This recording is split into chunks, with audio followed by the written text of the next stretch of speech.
More news coming in. Prime Minister Narendra Modi may meet with the victims, the families of the victims as well of the Delhi bomb blast. Many are injured and at the LNJP hospital. We are learning that it is likely that the Prime Minister will go to the LNJP hospital. Remember, there's also a key CCS meeting scheduled for this evening.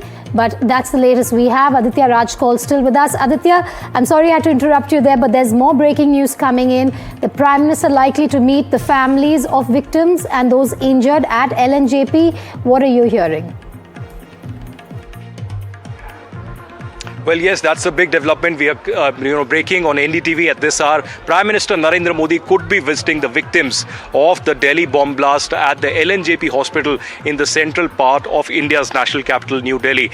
This is an important message because Prime Minister would be landing shortly from Bhutan, and perhaps immediately from the airport, the first thing that the Prime Minister would be doing is going to LNJP to meet the terror victims, the innocents, many of them who lost their lives, but also many injured who are currently recuperating at this LNJP hospital. Remember, Prime Minister Narendra Modi yesterday, while speaking in Bhutan, had said that all the perpetrators will be brought to justice wherever they may be. A very important resounding message by Prime Minister of India, Narendra Modi, against terrorism. Before, also during Operation Sindoor, a very strong and a stern message was given out by Government of India, in particular Prime Minister Narendra Modi, against Pakistan-sponsored terrorism. The nuclear bluff was called out at that particular time. In the cabinet meeting and the CCS during that time, Prime Minister had also laid emphasis that any such terror attack in the heart of India would be considered as an act of war. But it is important to also mention here that India never acts in haste. India will choose a place and time of their own choosing for the act that will happen, and that act would be against terrorism and the backers of terrorism. So Prime Minister gave that important statement yesterday in Bhutan, and one thing to note was that while Prime Minister gave that one sentence in English, that all the perpetrators and backers of terrorism that were responsible for the Red Fort attack would be brought to justice, there was a long round of applause for the Prime Minister in Bhutan. That clearly indicated that Bhutan stood with India in solidarity against terrorism. And now, after landing in India, Prime Minister Narendra Modi immediately will be going to LNJP hospital to meet the victims, to show solidarity, to show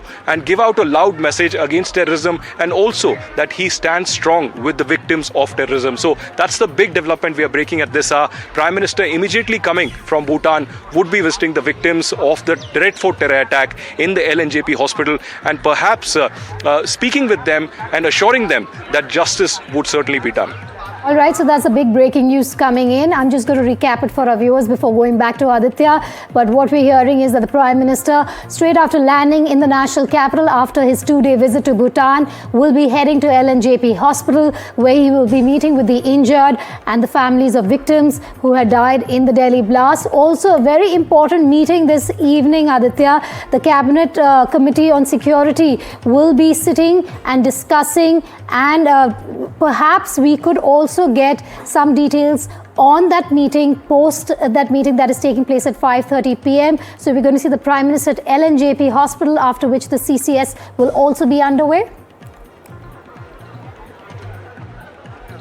Well, what we are hearing right now is that, firstly, immediately after landing from Bhutan, Prime Minister would be heading to the LNJP hospital where most of the victims are there. It's important to mention that 13 people lost their lives in the Red Fort terror attack, and more than 20 were injured. So these injured are the people that Prime Minister would be meeting. He would be also meeting the relatives of these victims and assuring them that government will take care of them, and also justice would be certainly done. Apart from them, we also know that National Security Advisor Ajit Doval and Home Minister Amit Shah could be briefing the Prime Minister on the latest developments that have happened in the investigation is concerned, and what the J&K police, the Delhi police, and in particular the NIA has been doing. The intelligence agencies could be also giving that briefing to the Prime Minister, in particular the RNAW and the Intelligence Bureau. And thereafter, there is an important cabinet meeting that will be taking place at 5:30 p.m. Currently, the government has not confirmed whether the CCS, the Cabinet Committee on Security, security would be meeting